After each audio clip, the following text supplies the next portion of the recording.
স্বামী স্ত্রী মুসাফা হবে, সাথে সাথে আরেকটা সুন্নত হবে, মুআনাকা হবে। মুআনাকা হবে, তবে ভাই বোন বড় হয়ে গেলে ভাই আর বোনে মুআনাকা হবে না। মুআনাকা মানে গলাগলি, অনুকুন মানে গলা, গলায় গলায় মিশানোর নাম মুআনাকা। আমাদের দেশে মুআনাকা হয় না, কি হয় তা আল্লাহ জানে। এত বড় বড় দুই বুড়িয়ালা গেছে মুআনাকা করতে, কোথায় পেটে পেটে মিশে গেছে, গলা হয়েছে 1.5-2 হাত দূরে। আরবিতে কয় মুবাতানা, পেটা পেটি হয়েছে, মুআনাকা হয়েছে, গলাগলি হয়নি। চেষ্টা করবেন কুঁজো ইয়ে গলাটা মিশানোর জন্য। একবার, কয়বার সুন্নতি মুআনাকা, কয়বার? আবার খেয়াল করেন, এটা খেয়াল করতেছেন না, আমি জানি এটা খেয়াল করতেছেন না। সুন্নতি মুআনাকা গলায় গলায় একবার, কয়বার? 3 বার করতে যে সময় নষ্ট করবেন না, একবার সুন্নাত। সিস্টেম কি? প্রত্যেকের ডাইন পাশ, প্রত্যেকের, হুজুর আছেন এই যে হুজুরেরও ডাইন হইছে, আমারও ডাইন হইছে। এমনি সাইড যদি জানা না থাকে তাহলে আপনি একদিক যাচ্ছেন, সে লোক ওই দিক যাচ্ছে, দুইজনের মুহি মুহি বাড়ি লাগবে, গলায় মিশবে না। সব জানা দরকার আছে, কথা বলেন। এরপরে এই মুসাফাটা, এদিক তাকান। আমি মুসাফা খুব করি, ছোট বড় সকলের সাথে। অনেক ছোট ছোট পোলাপান আছে যারা আমার বয়ান শোনে, খুব মহব্বতের সাথে শোনে। তাদের জীবনের একটা স্বাদ, আজকে আমাদের এলাকায় হুজুর আসবে, আব্বু আমি কিন্তু একটু মুসাফা করবো। মানুষের বড়দের ভিড়ের ভিতর যে ছোট পোলাপান গুলো উকি ঝুঁকি মারতেছে, বড়দের ধাক্কা আসতে সাহস পায় না। আমি এগুলো খুব খেয়াল করি। বড়দের মুসাফার পরে ছোটদেরকে ডাকে, আসো আসো তোমাদের সাথে মুসাফা করবো। কি জানি কোন হাতের ওসিলায় আমি মাপ পেয়ে যাই। মুজাহিদে আজম আল্লামা শামসুল হক ফরিদপুরি রহমাতুল্লাহ আলাইহি নোয়াখালী গেছেন এক ওয়াজে। হযরত মাওলানা আলী হোসেন সাহেব হুজুর রহমাতুল্লাহ আলাইহি, তো আপনারা মুরব্বীরা চিনতেন, খুলনার হুজুর আলী হোসেন সাহেব বক্তা ছিলেন, পুলিশ লাইনের ইমাম। হুজুর বলতেছেন যে বেটা, আমি তখন লালবাগে জালালাইন পড়ি, এক তো হাফেজ, ইংরেজিও পড়ি, বাংলাও জানি, আর জুয়নও সেরকম, হুজুরের খাদেম। হুজুরকে আলী হাসান নোয়াখালী মাহফিল আছে, যাবি? বলে জি হুজুর যাবো। হুজুর কইলি কি না কই, চলে গেছি। বিশাল মাহফিল, সদস্য হুজুর আসছে, পুরো নোয়াখালীর মনে হয় দিনদার ইমানদার কেউ আসতে বাকি নেই। কিন্তু হুজুর সেদিন খুব অসুস্থ। হুজুর আমারে বলতেছে, বেটা এত বড় মাহফিল, এ তো ফাঁকি দিয়ে যাওয়া যায় না, 10-20 মিনিটের বেশি আমার কথা বলার শক্তি নেই, এদের তো একটু তৃপ্তি দিতে হবে, তুমি কি পারবি ওয়াজ করতে? ওই যে হুজুর আপনি একটা ফু দেন গালে, মুখে একটা ফু দেন। ফু দিয়ে দেশে কয় গেলাম ওয়াজ করতে। 2.5 ঘন্টা বয়ান করছে, মাঠ নাচতেছে, সব আমার ভক্ত হয়ে গেছে। এখন মনে হয় যেন সদর সাহেবের ওয়াজ শুনবেই না, খালি আমার ওয়াজই শুনবে। এর মধ্যে হুজুর আসছেন, হুজুর এসে মাত্র 10-20 মিনিট ওয়াজ করলেন। ওয়াজের পরে হুজুর নেমে যাচ্ছেন, পুরো মাঠ ভাঙ্গে চলে এসে হুজুরের সাথে মুসাফা করতে। তখন উনি বলতেছেন, আমি জোয়ান মানুষ, ধমক, বুড়ো মানুষ তুমি মারার জন্য চেষ্টা ডেকে নিয়ে আইছো, এত মানুষ মুসাফা করলে এই বুড়ো টেকবে? আমি সেই গর্জে উঠছি। আমি আর কত বেগে গর্জে উঠছি, বুড়ো তার সে জোরে গর্জে উঠছে আমার উপরে। এই মুসাফা কি, মুসাফায় তুই মরবি না আমি মরবো? তুই আমার জাহান্নামে পাঠানোর চেষ্টা করতেছি, আমার জান্নাতে যাইতে দিবি না? হুজুরি দমকের পর তো আমি দুর্বল হয়ে গেছি। সবার সাথে মুসাফা করলেন, পরে আমারে বললেন, বেটা তোরা যে মুসাফা করতে দিবি না, আমি শামসুল হক আমার আমল দিয়ে আমি জান্নাতে যাব, আমার লেখালেখি দিয়ে আমি জান্নাতে যাব, আমার নামাজ দিয়ে হজ দিয়ে আমি জান্নাতে যাব, এর কোনো গ্যারান্টি নাই। রহমতে হক বাহানা মিডিয়াত, আল্লাহর রহমতে বাহানা খোঁজে। এই মাঠের ভিতরে এত মানুষের ভিতরে নিশ্চয়ই 2-4 জন ওলি আল্লাহ আছে, সবার সাথে যদি মুসাফা করি, কোন এক ওলির সাথে যদি আমার হাতে ছোঁয়া লেগে যায়, হাসরের মাঠে আমি আল্লাহকে বলতে পারবো, আল্লাহ তোমার এই জান্নাতি ওলির সাথে আমার হাতে ছোঁয়া লাগছে, এই ওসিলায় আমারে মাফ করে দাও। আমি সেই ওসিলায় জান্নাতে যাইতে পারতাম, আর তুই মুসাফা করতে দিবি না আমারে। আমাকে বক্তার আওয়াজের পরে হাত উঁচু দিয়ে আটে, পকেটের মধ্যে ঢুই দিয়ে আটে, চতুর্পাশে ব্যাট দিয়ে, ভিতরে উনি গুসাই দাঁড়াইতে আস্তে আস্তে আটেকের সাথে মুসাফা করবেন। আরে ভাই, তুমি ওয়াজ করে জান্নাতে যাওয়া কি গ্যারান্টি আছে? তুমি আলেম হয়ে জান্নাতে যাওয়া কি গ্যারান্টি আছে? আমি ওয়াজ করতেছি, ওয়াজের বিনিময়ে পয়সা খাচ্ছি, এতে যে কি হবে না হবে তা নিয়ে 24 ঘন্টা সন্দিহান। এরপরে মোটা মোটা কন্ট্যাক্ট তো আমরা করিয়ে যাচ্ছি।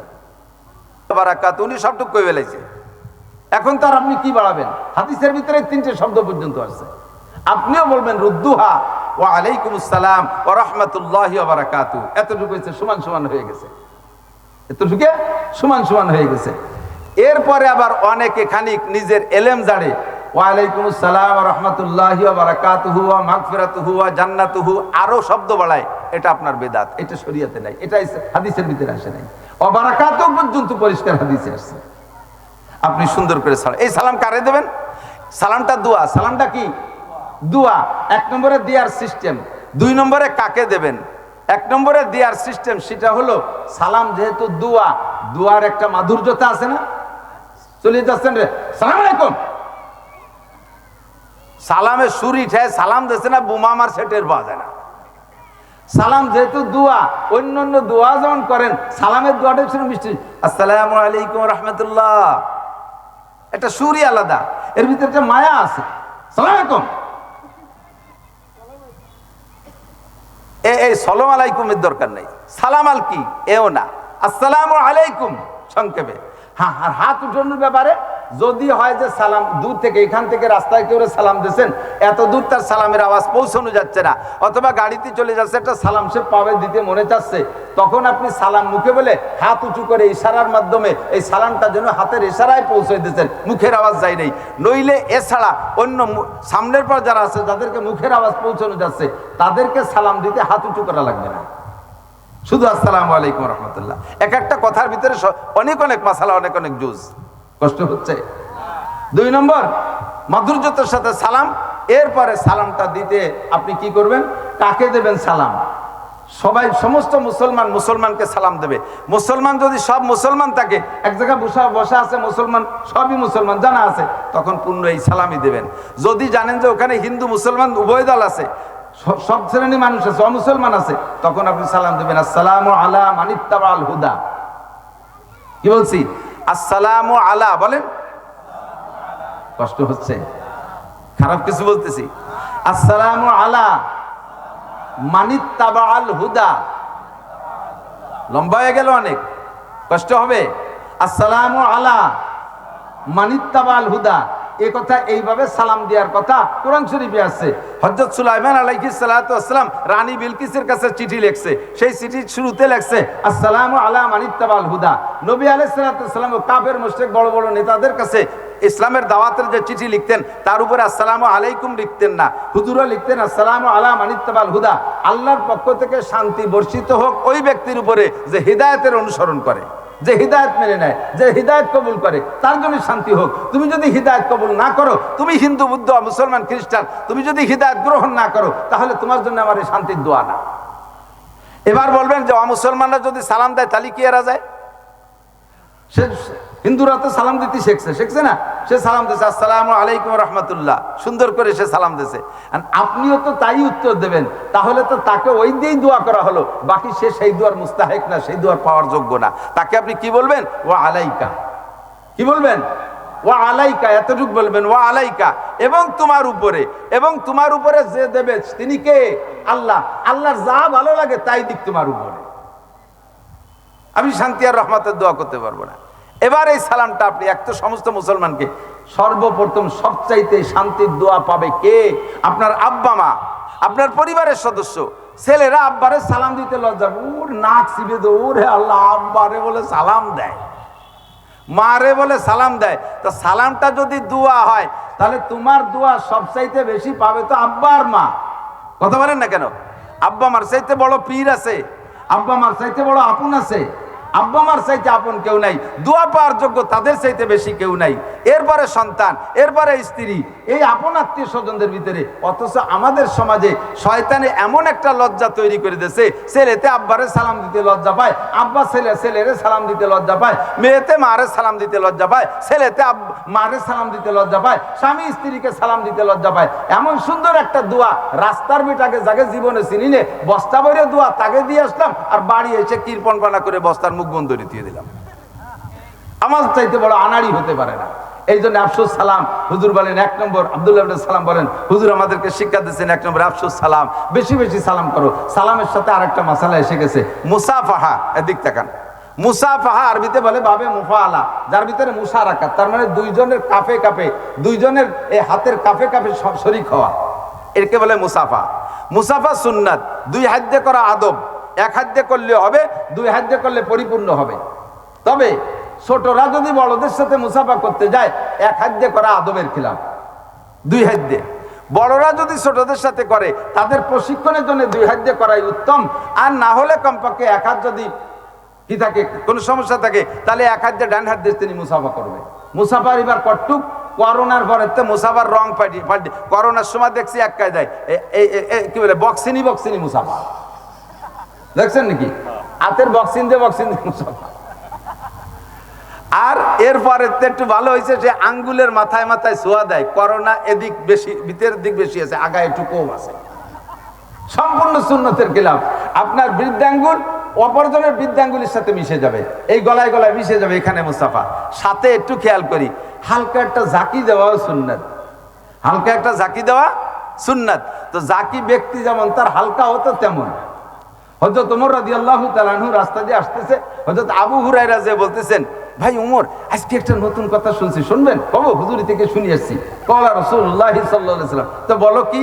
হুজুর আলাইহিস সালাম বলেছেন, মান ক্বালা লা ইলাহা ইল্লাল্লাহ ফাদাখালাল জান্নাহ।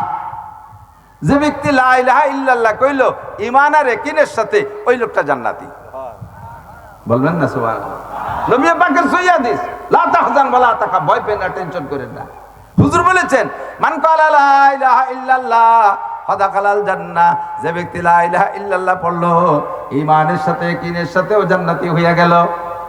বলার সাথে সাথে ওমর বড় জুয়ান ছিল, খুব জুয়ান, লম্বা ছিলেন। তো এমনি আরবিতে একটা প্রবাদ আছে, কুল্লু তবিলিন আহমাক ইল্লাল ওমর, কুল্লু কসিরিন আজাজ ইল্লাল আলী। সব বাইরে মানুষ জুয়ান মানুষের চাইতে তুলনামূলক শক্তিতে কম হয়, বাইরেরা জুয়ানদের সাথে মারামারি পারে না। খাটো মানুষের হাত ছোট ছোট, লম্বা মানুষের হাত লম্বা, ও খানিক দূরি থাকতে ঘুষিতে ফেলাই দেবে, ওর বডিও সাথে দূরাইতে পারে না। এই জন্য বাইরেরা বড়দের সাথে জুয়ানদের। আর সব লম্বা মানুষ আহমক হয়, যারা একটু লম্বা হয় তারা একটু বোকা হয়, শুধু ওমর বাদে। ওমর বোকা না, ওমর সব সাহাবার মধ্যে লম্বা ছিলেন। তো হযরত ওমর রাদিয়াল্লাহু তাআলা মিজাজি তো ছিলেন কঠিন মিজাজি।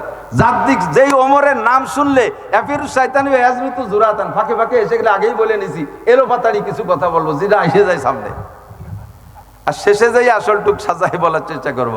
হযরত আপনাদের কাহারও যদি স্বপ্নে খারাপ দেখেন, যে কোনো স্বপ্ন দোষ, স্বপ্ন দোষ মানে এক স্বপ্নের নাম স্বপ্ন দোষ, অথচ স্বপ্ন যত খারাপ দেখে সবগুলি তো দূষিত স্বপ্ন। আগুনি পুড়ে মরে যাচ্ছেন, স্বপ্নে দেখতেছেন, পানিতে ডুবে যাচ্ছেন, বাঘে দাবড়াচ্ছে, সাপে কামড়াচ্ছে, পুলিশি দাবড়াচ্ছে, এগুলো দূষিত স্বপ্ন না? তো এগে নামে স্বপ্ন দোষ না, স্বপ্ন দোষ খালি এক দোষের নাম স্বপ্ন দোষ।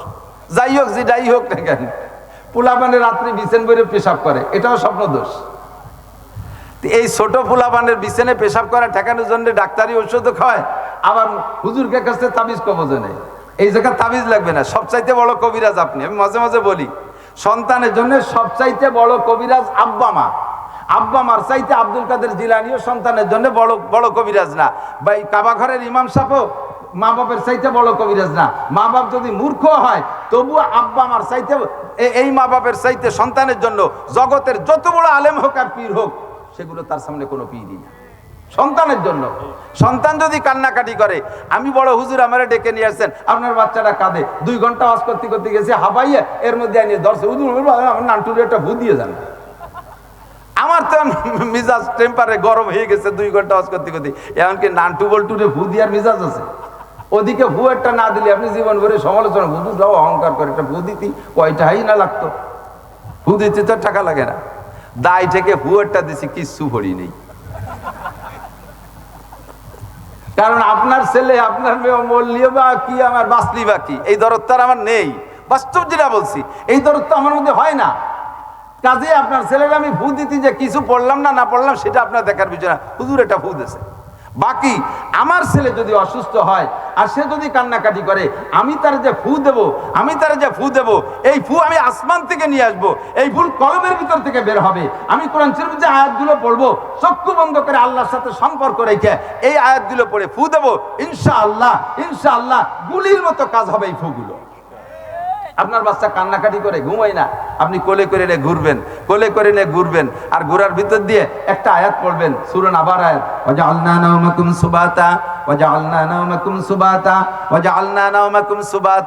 আল্লাহ পাক বলেন ওয়াজআলনা নাওমাকুম সুবাতা, আমি তোমাদের জন্য ঘুমকে বানাইছি প্রশান্তি। এই আয়াত পড়ে ফু দিলে আপনার বাচ্চা অনায়াসে ঘুমায়। এই আয়াত পড়ে আমি পড়ে আপনার ছেলেরা ভুয়ালি, ওই ফুতে অত কাজ হবে না। আপনি নিজে মূর্খ মানুষ হন, আপনি এই আয়াতটা পড়ে ফু দেন, যত কার্যকারী হবে। এজন্য বলে দেই, আপনার বাচ্চা বিছানে পেশাব করে, বিছানে যারা পেশাব করে, এখানে যারা বসা আছেন, আমার বিশ্বাস যে সকলেই জিন্দেগিতে দুই একবার অ্যাক্সিডেন্ট হয়েছে, বড় হলি হোক আর ছোট থাকতে হোক। বিছানে পেশাব করার সিস্টেম কি? স্বপ্নে দেখতেছে যে বাইরে যে পেশাবখানায় পেশাব করতেছে, পেশাব টুক করা হইলে যে খেতা ভিজে গেছে, পরে কাহি উঠে, এই তো স্বপ্নে পেশাব। এ কিচ্ছু করবে না, একটা তদবির শিখে দেই। হযরত ওমর, আইন মিম র, আইন মিম র, ওমর। শুধু এইটুক না, কারণ খালি ওমর তো আমাদের দেশে আছে, বহু ওমর আছে, আগে সোচে না মুইতে পানি হয় না।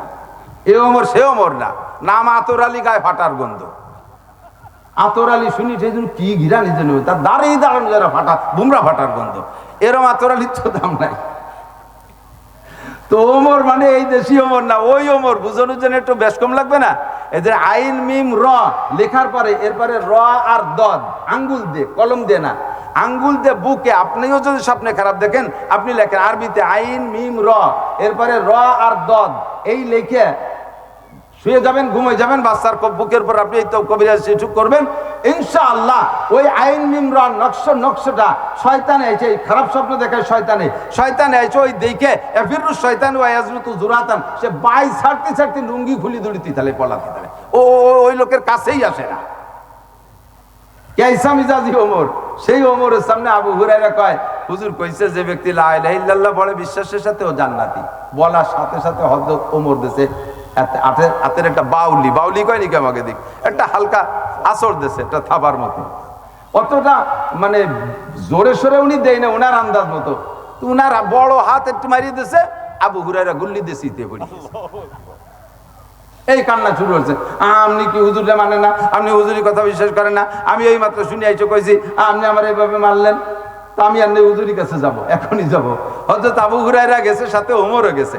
যাইয়া হযরত আবু হুরায়রা কান্দিছে। আবু হুরায়রা কান্দেন কে? হুজুর ওমর আমার মারছে। কি জন্য মারলো? কাজে আপনি একটু আগে যে হাদিসটা বলছেন, ওই হাদিসটা আমি ওনার শুনেছি, সাথে সাথে আমার মারি দিয়েছে।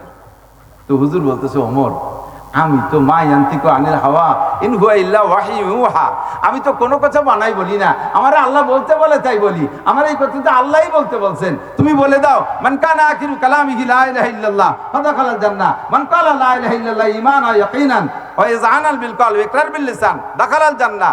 জবানে উচ্চারণ করবে, অন্তরে বিশ্বাসের সাথে লা ইলাহা ইল্লাল্লাহ পড়লে ও ব্যক্তি বেহেশতে চলে যাবে। আল্লাহ কইতে কইছে, তা সেই কথা আমি বলছি, আর তাই কইল আবু হুরায়রা, তুমি তারে মারতে গেলি কেন? তোমার অভিযোগ কি, তোমার সমস্যা কি? কয় হুজুর সাইয়াত্তা কিলু, ওমরের কথাও অযৌক্তিক না। সাইয়াত্তা কিলু হাদিসের শব্দ এরকম। যদি এই হয় যে শুধু লা ইলাহা ইল্লাল্লাহ পড়ে বসে জান্নাতে চলে যাওয়া যাবে, তাহলে হাজার হাজার মানুষ শুধু লা ইলাহা ইল্লাল্লাহ টুক দিয়ে পড়ে থাকবে, নামাজ কালামের দ্বারে আসবে না, রোজা নামাজের কাছে যাবে না, ভালো কাজ করবে না, তিলাওয়াত করবে না, শুধু লা ইলাহা ইল্লাল্লাহ নিয়ে মরার জন্য অপেক্ষা করে বসে থাকবে, সাইয়াত্তা কিলু, এরপর তাওয়াক্কুল করে বসে থাকবে। এই জন্য হুজুর আর কথা আমার পছন্দ হয়নি, তাই থাপ্পড়টা মারছি। আর আল্লাহ যদি কয়ে থাকে আর আপনি যদি বলেন, তাহলে আমি ফিরে থাপ্পড় ফেরত নিলাম। কইতে চাইছি এই কথা যে আবু হুরায়রা ছোট মানুষ আর ওমর জোয়ান মানুষ, হালকা একটা হাতের বাউলি দিছে, তাই ওমর পড়ে গেছে। আপনি মুসাফা করবেন, যার সাথে হালকা একটা জাকি দেবেন, জাকিটা ব্যক্তি হিসেবে হবে। আমার মতো ছোট কুড়িয়া মানুষ, হুজুরির মতো এরকম জোয়ান তাজা মানুষ, আমার হাতখান ধরে খোঁচরটা যাই দিয়েছে, গুড়াইতে খুলে গেছে।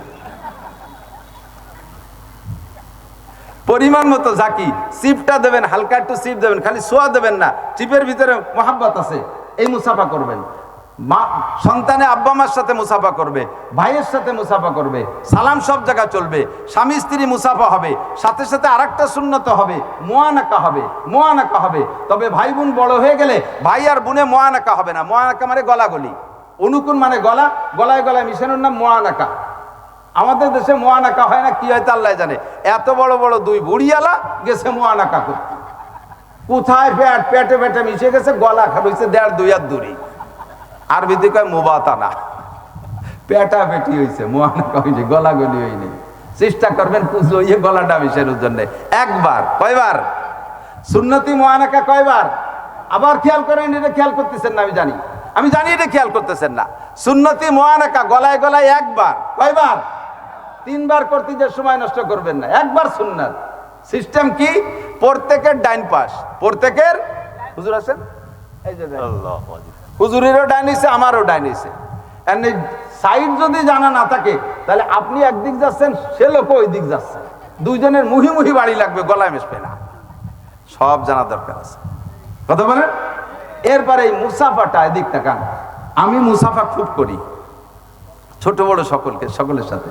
অনেক ছোট ছোট পোলাপান আছে যারা আমার বয়ান শোনে, খুব মহব্বতের সাথে শোনে। তাদের জীবনের একটা স্বাদ, আজকে আমাদের এলাকায় হুজুর আসবে, আব্বু আমি কিন্তু একটু মুসাফা করবো।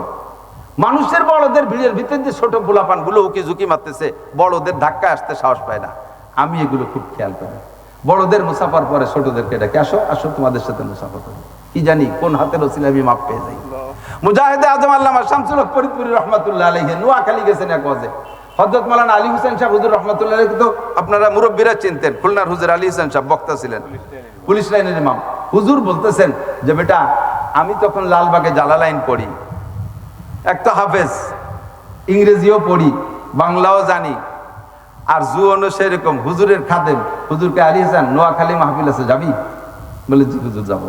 হুজুর কইলি কি না কই, চলে গেছি। বিশাল মাহফিল, সদস্য হুজুর আসছে, পুরো নোয়াখালীর মনে হয় দিনদার ইমানদার কেউ আসতে বাকি নেই। কিন্তু হুজুর সেদিন খুব অসুস্থ। হুজুর আমারে বলতেছে বেটা এত বড় মাহফিল, এ তো ফাঁকি দিয়ে যাওয়া যায় না, 10-20 মিনিটের বেশি আমার কথা বলার শক্তি নেই, এদের তো একটু তৃপ্তি দিতে হবে, তুমি কি পারবি ওয়াজ করতে?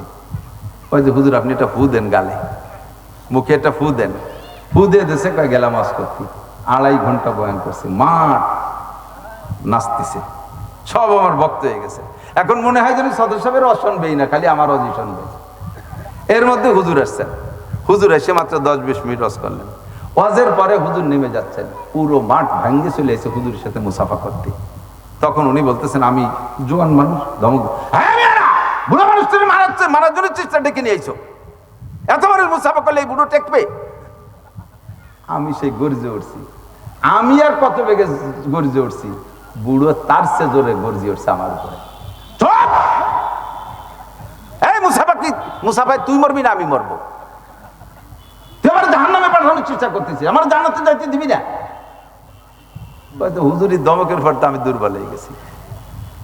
সবার সাথে মুসাফা করলেন, পরে আমারে বললেন বেটা তোরা যে মুসাফা করতে দিবি না, আমি শামসুল হক আমার আমল দিয়ে আমি জান্নাতে যাব, আমার লেখালেখি দিয়ে আমি জান্নাতে যাব, আমার নামাজ দিয়ে হজ দিয়ে আমি জান্নাতে যাব, এর কোনো গ্যারান্টি নাই। রহমতে হক বাহানা মিজুয়াত, আল্লাহর রহমতে বাহানা খোঁজে। এই মাঠের ভিতরে এত মানুষের ভিতরে নিশ্চয়ই 2-4 জন ওলি আল্লাহ আছে। সবার সাথে যদি মুসাফা করি, কোন এক ওলির সাথে যদি আমার হাতে ছোঁয়া লেগে যায়, হাসরের মাঠে আমি আল্লাহকে বলতে পারবো আল্লাহ তোমার এই জান্নাতি ওলির সাথে আমার হাতে ছোঁয়া লাগছে, এর ওসিলায় আমারে মাফ করে দাও। আমি সেই ওসিলায় জান্নাতে যাইতে পারতাম, আর তুই মুসাফা করতে দিবি না আমারে। আমাকে বক্তার আওয়াজের পরে হাত উঁচু হয়ে আটে, পকেটের মধ্যে ঢুকে দিয়ে আটে, চতুর্পাশে ব্যাট দিয়ে ভিতরে উনি গুছাই দাঁড়াইতে আস্তে আস্তে আটেকের সাথে মুসাফা করবে না। আরে ভাই তুমি ওয়াজ করে জান্নাতে যাওয়ার কি গ্যারান্টি আছে? তুমি আলেম হয়ে জান্নাতে যাওয়ার কি গ্যারান্টি আছে? আমি ওয়াজ করতেছি, ওয়াজের বিনিময়ে পয়সা খাচ্ছি, এতে যে কি হবে না হবে তা নিয়ে 24 ঘন্টা সন্দিহান, এরপরে মোটা মোটা কন্ট্রাক্ট আমরা করিয়ে যাচ্ছি। এর বিনিময়ে তোমার পকেটে কি টিকতেছে তা তো তুমি ভাবো নাই। একটু পোলাপান, একটু মূর্খ অশিক্ষিত, এর ভিতরে বহুত মানুষ আছে সাধারণ পাবলিক। একজন আলেমের সাথে মোহাব্বতের যার বয়ান শুনে ভালো লাগে, তার সাথে মুসাফা করতে পারলে সে কয়েক মাস পর্যন্ত গর্ববোধ করে, মানুষের কাছে গল্প করে আমি হুজুরের সাথে মুসাফা করেছি, আমি মুসাফা করেছি। সে যে কি খুশি হয়, ওই সময় তারা যদি ভাই তুমি তো মুসাফা করেছো, তোমার তো বেনামাজি মনে হচ্ছে, তুমি কি একটু নামাজ পড়তে পারবা? বলে হুজুর ওয়াদা করলাম জীবনে আর কোনদিন নামাজ ছাড়বো না। সাথে মুখে হাতটা মালিশ করে দিছি, তোমার এই মুখটা আমার হাতটা দিয়ে দিলাম, তুমি আর নবীর গলায় আর খুর দিও না, তুমি দাড়িতে আর খুর লাগাই না। জি হুজুর জীবনের তরে প্রতিজ্ঞা করলাম আর কোনোদিন আমি খুর দেবো না। কোন দিন কার কথায় হৃদায়ত পেয়ে যায়, কথা বলা যায়, বলা যায় কথা বলে। আমি গেছি বেনাপোল মাহফিল করতে, বেশ 7-8 বছর আগে হবে সম্ভবত, আওয়ামী লীগের শাসন আমল। এই যে স্কুল যাটুক আর এখানে মাহফিল, ওই যে হলো তারকাটা, স্কুলের ওখানে তারকাটা, ভারতের তারকাটা, ওই ব্যস্ত বিএসএফ দাঁড়ায় রয়েছে, আর এখানে হবে মাহফিল। এখন ওই থানার ওসি আমাদের গোপালগঞ্জ বাড়ি, সেকেন্ড অফিসার আমাদের নড়ালির কালিয়া বাড়ি, হাবিব ভাই, আল্লাহর বান্দা এখনো বেশি আছে। হাবিব ভাই ওরে ওসি সাহেব পাঠাইছে, যাইয়ে ওই হুজুরকে ঠেহায় আসো। হুজুররা তো মাইক ফালি উস থাকে না, আসমান ভেঙ্গে জমিনি নামায় লাঠির মধ্যে মুগুর ভরিয়ে দেয়, কাজে কাজে কোন বিপদে পড়ে যায়, বিএসএফ দাঁড়ায় রয়েছে, গুলিয়ে দিলে ঠেয়াতে পারবো না, যাই মাহফিল বন্ধ করে দিয়ে আসো। হাবিব আইসে 3 জন পুলিশ নিয়ে। তা আসার পরে ও আমার আগে চেনে না, ওই দিন আইসে আমি বয়ান শুরু করে দিছি, হাবিব চিন্তায় পড়ে আইসে বন্ধ করে দেবে, মাহফিল বন্ধ করে দেবে। তাই ভাষায় খানিক কালিয়া গোপালগঞ্জ তো কাছাকাছি, ভাষায় অনেক মিল আছে। শুনতে শুনতে ওনার ভালো লেগে গেছে, ভালো লাগতে লাগতে দাঁড়াই রয়েছে। আর মাহফিল বন্ধ করার কথা কইতেও মনে নাই। 2.5 ঘন্টা ওয়াজ করছি, এর মধ্যে ওসি সাহেব 100 বার কল দিয়েছে, তার রিসিভ করতেও ভুলে গেছে। পরে বয়ানের শেষে মোনাজাতের পরে রিসিভ করে দেখা যে উনি 100 বারের উপরে কল দিয়েছে। তখন পরে প্যালপিটেশন শুরু হয়ে গেছে। তার ভিতর দিয়ে আবার সাহস, যায় চাকরি চলে যাবে, যাওয়াবে তা হয়েই গেছে। স্টেজেতে নামার পরে আল্লাহর বান্দা আমারে গলা জড়াই ধরে মুখ ওই পাশে নিয়ে এমন জোরে চিবিয়ে ধরছে আর কানতেছে, নাক দিয়ে ময়লা, চোখের পানি, এভাবে ভুবাই ভুবাই কানতে কানতে আমার পিঠ ভিজে ফেলেছে। শুধু একটা কথা, হুজুর আজকে তওবা করছি, এই জায়গায় এখনই তওবা করছি। জীবনে কোনোদিন যত অন্যায় আছে সবই করেছি, জীবনে কোনোদিন করব না। আর পুলিশ ডিপার্টমেন্টে আমার মতো বাইরেও পুলিশ, নিজেরা নিজে বলতেছে, আমার মতো বাইরেও পুলিশ, আমার মতো বদমাইশ পুলিশ আমার মনে হয় পুলিশ ডিপার্টমেন্টে নাই। আমি হুজুর আসছিলাম আপনাকে বন্ধ করতে, আইসা আমি বন্ধ হয়ে গেছি। আমি কি ওয়াজ করছি তা আমি জানি না, আমারও মনে নাই, হয়তো ওয়াজের সময় কয়ে গেছি। তওবা ওয়াজ করছিলাম, একটু মনে আছে। লোকটা দাঁড়াইয়া জায়গায় দাঁড়াইয়া তওবা করে ফেলেছে। পকেটে ছিল বেনসন, একটা ছিল 1 প্যাকেট, ছিল আধা প্যাকেট, আর একটা ফুল প্যাকেট মোসরাইয়ে বাইন দিয়ে জুতোর তলে দিয়ে কয়, বেনসন তোরে জান্নাতে যে খাবো, দুনিয়ার খাবো না। আল্লাহরে কব যে বেচতে গেলি বলে যা চাবো তাই পাবো, সেদিন সিগারেট চাইয়ে খাবো দরকার হয়। ওই দিন তো সিগারেটেতে তওবা করছি। 4 বছরে 2টা বিল্ডিং বানাইছি, 4 বছরে সেকেন্ড অফিসার 2টা বিল্ডিং বানাইছি। এখন বলেন হুজুর আমার বিল্ডিং এর কি হবে? অত আমারটা আইডিও বানাই, আমারটা কিছু আছে তো, বেশিরভাগই তো 12 জনের টাকা, কত মানুষের টাকা নিছি তা তো আমার মনে নাই। আমি এই টাকা কিভাবে ফেরত দেবো, এইটার কি উপায় হবে? আমি বললাম যে সে টাকা যদি দেওয়ার ব্যক্তি নির্দিষ্ট না থাকে, উপায় আল্লাহ পাক রেখে দিয়েছেন। আমি যদি আপনার বলি যে কোনো উপায় নাই, যার যারটা তার বাড়ি দিয়ে আসতে হবে, তাই তো আপনার আবার জায়গায় চলে আসবে। যে উপায় যদি নাই থাকে তাহলে কম খাবো, খাতি তাহলে তাই। তো উপায় কি?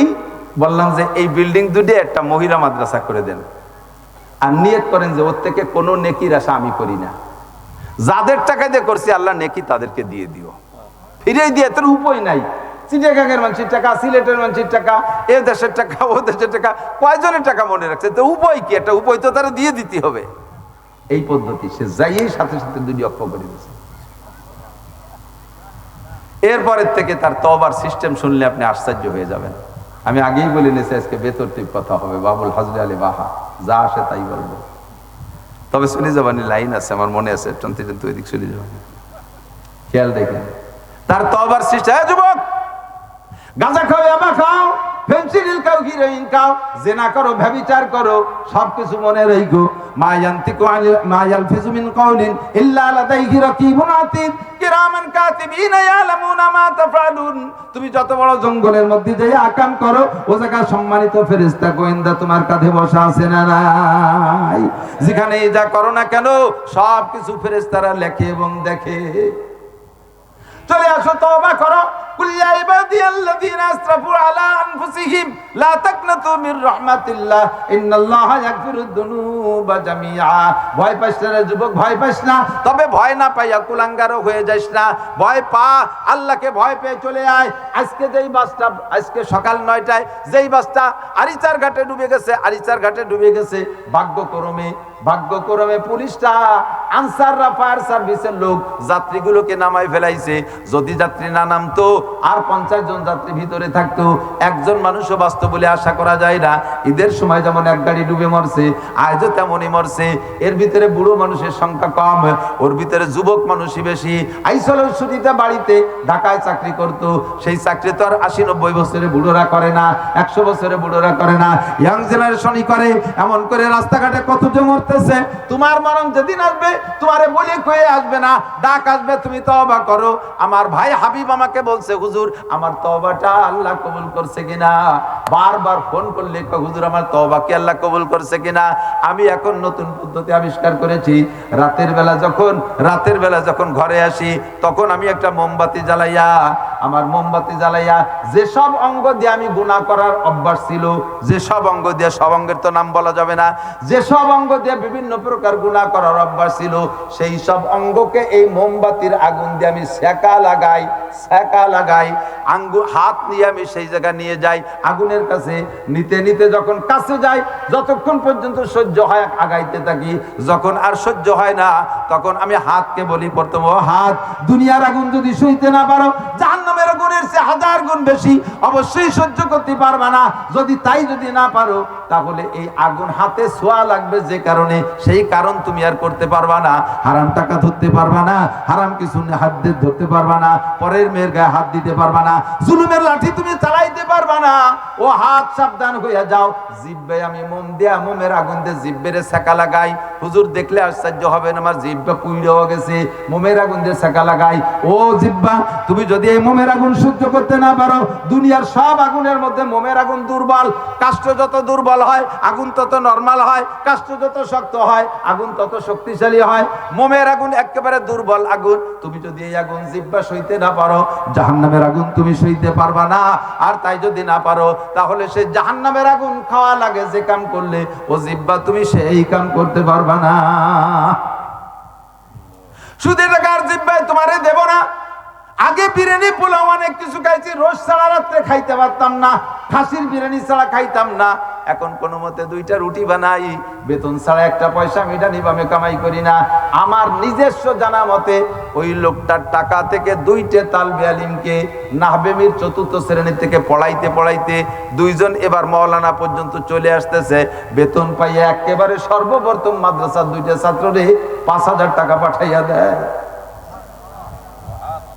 কুল্লা ইবাদিয়াল্লাযিনা আসরাফু, তওবা যদি করতে হয় মুখে আস্তাগফিরুল্লাহর নাম খালি তওবা না, তওবা বললাম সবহে বরকত দিল পুরা জৌকে গুনাহ, মাসিয়াত রাখান্দামি ইয়াজ ইস্তিগফারে মা, মাসিয়াত রাখান্দামি ইয়াজ ইস্তিগফারে মা। মুখে আস্তাগফিরুল্লাহ আস্তাগফিরুল্লাহ, আর হাতে তাসবিহ, আর পেটের মধ্যে গুঁড়ো কিরবি। গুঁড়ো কিরবি বুঝেন? পেটের ভিতরে যত শয়তানি, আতে আস্তে তসবিহ গুনতি তালে রয়েছে, মুখে আস্তাগফিরুল্লাহ আস্তাগফিরুল্লাহ আস্তাগফিরুল্লাহ ভর্তি ভর্তি ভেনা উঠে যাচ্ছে। আবার সেই মুখে আস্তাগফিরুল্লাহ পড়ে, আবার সেই একবার সুদে টাকা গুনে, গুছে টাকা গুনে, সুরা টাকা গুনে, টোন মারা, মন মারা, রাস্তা মারা, খাল মারা, বিজিএফ কার্ড মারা, পঙ্গু ভাতা, বয়স্ক ভাতা বেশি খা টাকা, সেই টাকায় দেখুন আবার আস্তাগফিরুল্লাহ। বিড়িতে টান দেয়, টানে টানে আস্তাগফিরুল্লাহ আস্তাগফিরুল্লাহ, কোনোদিন খাবো না, এই কই আবার আবারও টান দেয়। আরে বেটা, তওবা করলি হাবিব দারোগার মতো বাইঙ্গে মুসলায় জুতোর তলে দে। আজ 10 বছর সে খায় না, আল্লাহর রহমতে খায় না। এখন কয় হুজুর বিড়ির বন্ধ, নাকে আসলে বমি আসে। অথচ যে লোকটা ডেলি 3 প্যাকেট বেনসন খাইতো, খাইতে তার পয়সা লাগে না, হাত দিয়ে টাই খাইতো। আল্লাহ এইভাবে সব জায়গা স্যাক দিয়ে দিয়ে সে তওবা করছে। এমন তওবা আল্লাহ পাক রব্বুল আলামিন যদি কবুল করে ফেলে, তাহলে তার বাম পান। কথা বলেন ঠিক না? আল্লাহু আকবার। চলে যাচ্ছে সেই জায়গা মতো। কি বলছে? সুন্নাত সরিয়ে গেছি বেলাদের। সুন্নাত, সুন্নতের পর আমল করতে পারলে, সুন্নতের পর আমল করতে পারলে 100 শহীদের সব। ঠিক আছে তো ইনশাআল্লাহ? আমল করা তো যাবে ইনশাআল্লাহ। রেডি আছেন তো? কি বলছি? সালাম, মুসাফা, তারপরে মুআনাকা, তাই তো? সালাম, মুসাফা, মুআনাকা। মুআনাকা কার সাথে কিভাবে করবেন তাও বললাম। এরপরে মুসাফা। এই মুসাফা কার ছোঁয়ায়, ওই কথাতে চলে গেছি যে কার কথায় কোন দিন হিদায়াত কে পেয়ে যায়। আমারে বন্ধ করতে যে সেই হিদায়াত পেয়ে বাড়ি গেছে। আমি এর ভিতরে একজনের সাথে মুসা, আরে আমি মাওলানা নাসির জান্নাতে যাবো, তার কি ওয়ারেন্টি আছে? আপনারা কেউ জান্নাতে যেতে পারেন। জান্নাতি মানুষের সাথে আমার মুসাফা করা থাকলে কিয়ামতে বলবো, রব্বুল আলামিন আমি ওই জান্নাতির সাথে মুসাফা করেছিলাম, আমার একটু ব্যবস্থা করা যায়। আপনাকেও বলতে পারো, ও ভাই আপনাদের ফকিরাট আমি মাহফিলে গিয়েছিলাম আপনাদের খুলনায়, আমার চেনেন নাকি? মনে, ও হুজুর তাই আপনি এত বড় বক্তাতে আপনি ধরা খাইছেন কি কারণে? এত বড় হুজুরে কি ধরা খালেন, কি আকাম করে ধরা বললেন? আকাম তো আমি জানি আর আল্লাহ জানে, বলার তো কায়দা নাই। ভাই তুই একটু সুপারিশ কর, আল্লাহ আমারে মাফ করে দিতে পারে। আপনি তখন বলবেন, আল্লাহ হুজুরের ওয়াজেই তো আমি দাঁড়িয়ে রাখছি, নামাজ কালাম পড়ে আমি বেসতে যাই, হুজুর কোন আকাম করে ধরা খাইছে, হুজুর একটু মাফ করে দাও। আপনার কথা আমার সুপারিশ, আপনার সুপারিশ আমি জান্নাত পেয়ে যেতে পারি। আমি আমার আমলের পর কোনো নির্ভর করতে পারি না। 24 ঘন্টা সংসার মধ্যে কাটাই। আরে কি করলাম? এ হায়াতের 56-57 বছর চলে গেল, কি করলাম ডাকি? আমি দিন শিখছি, আমি আলেম, আমি উম্মতরে কি দিতে পারছি? নবী আলার দায়িত্ব কি পালন করতে পারছি? এই নিয়ে আমি 24 ঘন্টা সন্দিহান। কাজেই আমি আপনাদের সকলের সাথে মুসাফা তবে খেয়াল রাখবেন এই বেচারা কত দূর থেকে আসছে, 2 ঘন্টা ওয়াজ করলো, এরপরে যদি 5,000 খানিক মানুষের সাথে মুসাফা করতে হয় তাহলে এটা কষ্ট হয় না? এটা বিবেচনা আপনাদের, এটা বিবেচনা। আমার হাত উন্মুক্ত, কিন্তু আপনি তো আমার দিক খেয়াল রাখতে হবে। আরেকটা কথা না বলে পারতেছি না, আসার পরে আমরা যখন এসে নেমে পড়ি তখন কয়েকটা আদবের কথা আমার বলাই লাগবে। গাড়ি নিয়ে আসছে, আসার সাথে সাথে মহব্বত করিয়ে আসছে, এটা জেনারেল সিস্টেমের ভদ্রতা। আমার এটা বিবেকে পছন্দ হয় না। সেটা হলো গাড়ি দাঁড়ানোর সাথে সাথেই আইসা কর্তৃপক্ষ দড়িয়ে গেটটা টান দিয়ে খুলে ফেলে যায়। গাড়ির গেটে আপনি হাত দেবেন না, কথাটা মনে রাখবেন। গত বছরের এই বছর আমার এই নতুন গাড়ির আগে একটা গাড়ি ছিল, এইভাবে টান দিছে, ভিতর দিয়ে লক করা, খোলে না, এমন জোরে টান দিছে লকটা ছিঁড়ে চলে গেছে। যা আওয়াজের হাদিয়া দিছে সে লক কিনাটা হয়নি, এটা খুলবেন না। এটা হলো এক হলো ক্ষতি। 2 নম্বর আরেকটা কারণ সেটা বলি, সেটা হলো আমি এই জায়গাতে ওয়াজ করছি, ঘামি গেছি, আরেক জায়গাতে ওয়াজ করছি, ঘামি গেছি। আমার গাড়ি, আমি একা খুলে জামাটা খুলে একটু বিশ্রাম নিচ্ছি, এ করতে ঘুমিয়ে গেছি গাড়ির মধ্যে। ড্রাইভার আইসে এই জায়গায় উপস্থিত হয়েছে, লোকজন প্রধান বক্তা আছে 40, 50, 60 জন আইসে, আপনি গেটটা খুলে দিয়েছেন, দেন যে হুজুর লুঙ্গি ভরে খালি গায়ে শীতে রয়েছে। এটা আমার জন্য এটা অপমান, এটা লজ্জার বিষয়। আপনি আমার গাড়িতে হাত দেবেন না, আপনি বাইরে থাকবেন। আমার গাড়ি আমি আটকাতেও পারি, খুলতেও পারি, এটা আমার দায়িত্ব। আমার কখন বেরোনোর সময় হবে আমি হিসেব করি, টাইম মতো বের হবো। এরপরে ভিতরে আসার পরে আর কিছু কথা আছে। ভিতরে আসার পরে দলে দলে মুসাফা, ঠিক আছে, এটা আমি আমার জন্য আমি অনুমতি দিছি। ভিতরে যখন থাকবো মুসাফা, তবে মুসাফা করিয়ে জায়গায় বসিয়ে থাকে, মুসাফা করেই বসে পড়ে, মুসাফা আমারটা আমি বলতেছি, জায়গা বিশেষ যেখানে যেরকম সেখানে সেরকম মুআমালা করবেন। বুঝতে হবে এই পরিবেশে আমার বসাটা কামনা করে কি করে না, আদাবুল মুআশারাত। দলে দলে উলামায়ে কেরাম আইছে, দলে দলে সাধারণ মানুষ আইসে মুসাফা করে হুজুরের ওই খানকা ভরিয়ে ফেলাইছে। এই ভরিয়ে ফেলাইয়ে কেউ উঠতেছে না। এখন কর্তৃপক্ষ আমার জন্য প্রাইভেট একটু নাস্তার ব্যবস্থা করছে। আমি বলছি যে আমি বজের আগে বিস্কুট ফল ফ্রুট খাই না, 2-1 সিটেই ভিটেওলি একটু খাই, আর খালি পেটে তো ওয়াজ করা যায় না, আবার ভাত খাইয়েও ওয়াজ করতে কষ্ট হয়। দেন হাফেজ সাহেবরা রমজান মাসে খাইয়ে তারাবি পড়ায় না, তারাবি পড়াইয়ে খায় মাত্র আধা ঘন্টার তারাবি, তাতে যদি সে খাইয়ে পড়াতে পারে, আমি 2 ঘন্টা সিল নেবো এই পেট ভরিয়ে খাইয়ে দিয়ে। আর খালি ডোল বাজে ভালো, ভরা ডোলের মধ্যে দিলে ব্যাট ব্যাট, এই জন্য আমি আগে খাই না। তবে একেবারে খালি পেটে হলে ক্ষুধা লাগে, কষ্ট হয়। তাই এর জন্য আমার জন্য ইমাম সাব্বা মাদ্রাসাওয়ালা সেটুক ব্যবস্থা করছে, বাড়িওয়ালা সেটুক করছে। কিন্তু যে পরিমাণ মানুষ বসে রয়েছে, না পারতেছে তাকে চলে যাইতে কইতে, না পারতেছে ওর মধ্যে মেরে 2 ইঞ্চিতেই ভিটে দিতে, খালি আসতেছে আর হুজুর থাক, আবার খানি করে এটা যাই নেই হুজুর, আচ্ছা ঠিক আছে হুজুর থাক। স্টেজে যখন যাবো সেই সময় চোখে, হুজুর আপনার সেই প্রাইভেট নাস্তাটা তো দিতে পারলাম না। আমি কই যে এই কয়জনটা বাক করে দেন, ওরা খাক। আপনি আসবেন, মুসাফা করবেন, সাক্ষাৎ করে চলে যাবেন। আবার কেউ আছে যে কয় হুজুর আসবে, শুরুতে আইসে বসে, সব কয় হুজুরের সাথে নাস্তার ভাগ নাই, এটি করবেন না।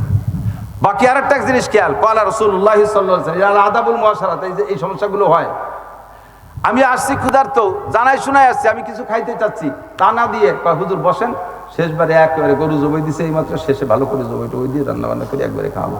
আমার সেই সময় চাইলে পান্তা ভাতলি খুশি হয়ে যাই। আদাবুল মুআশারাত, মেহমানের রুচি সম্মত। হুজুর বলেন মান কানা ইউমিনু বিল্লাহি ওয়াল ইয়াউমিল আখির ফালইউকরিম যায়ফা, তোমরা যদি আল্লাহকে বিশ্বাস করো, আখিরাতকে বিশ্বাস করো, তাহলে মেহমানকে তার রুচি যাচাই করে সেভাবে মেহমানদারি করো। আপনি জিজ্ঞাসাও করতে পারেন, হুজুর আপনি কি খেতে ভালোবাসেন, তো আমারটা আমি বলতেছি আর কি, আপনি যারা দাওয়াত দিয়েছেন তার কাছে আপনি বলবেন আপনি কি খাইতে ভালোবাসেন। আপনি অনেক তৈরি করলেন, খালি মিষ্টি আর মিষ্টি, ফিটি আর ফিটি, একেবারে সবকিছু মিটিয়ে দিয়ে উনি এসে আমার ডায়াবেটিস 28। একদিকে আপনার পয়সা গেল, মহিলাদের পরিশ্রম গেল, অপর দিকতে খাইতে পারলো না। এটা মেহমানদারে আদবের খেলাফ। হযরত ইব্রাহিম আলাইহিস সালামের কিসসা, ইব্রাহিম আলাইহিস সালামের কথা তো এই মাসে একটু আসা দরকার। ইব্রাহিম আলাইহিস সালামের কাছে 8 জন আইছে মেহমান। কয়জন? 8 জন। সূরা জারিয়াতের মধ্যে আছে উনি 3 দিন খানা খায় না। ইব্রাহিম আলাইহিস সালামের 3টে স্বভাব ছিল। একটা হলো উনি মেহমান ছাড়া খানা খায় না, 2 নম্বরে অনার্থক সময় নষ্ট করে না, 3 নম্বরে দিন ও দুনিয়া একসাথে যদি উপস্থিত হয়, দিন তো দিন ধর্ম, আর দুনিয়াটাও বৈধ, তো বৈধ দুনিয়া ধরতে গেলে দিন ছুটে যায়, আবার দিন ধরতে গেলে দুনিয়াও ছুটে যায়, আবার দুনিয়াটাও খুব জরুরি। তো এইরকম মুহূর্তে উনি দিনকে প্রাধান্য দিয়েছে দুনিয়াকে ছেড়ে দিয়ে। কথা কি বলছেন নাকি? এক নম্বরে মেহমান ছাড়া খাইতেন না, দুই নম্বরে সময় অপচয় করতেন। এই যে চার দোকানে বসে, আপনাদের দিক আছে নাকি আমি জানি না, বুড়োরা সংসার থেকে রিটায়ার্ড হয়ে গেছে যারা, ছেলেরা কামাই করে বস্তা করে টাকা দেয়, বাপে খালি ভাঙ্গে চুরি আর খায়। এই বাপের তার কোনো কাম নাই, উনি রিটায়ার্ড। উনি সকাল 8টায় যে চার দোকানে বসে, উনার ফাঁসার ঘষায় বেঞ্চ পাল্টানো লাগে মাসে 2 বার। আজান দিলি পরে ওই জায়গাতে বাড়ি চলে যায়, মসজিদে যায় না।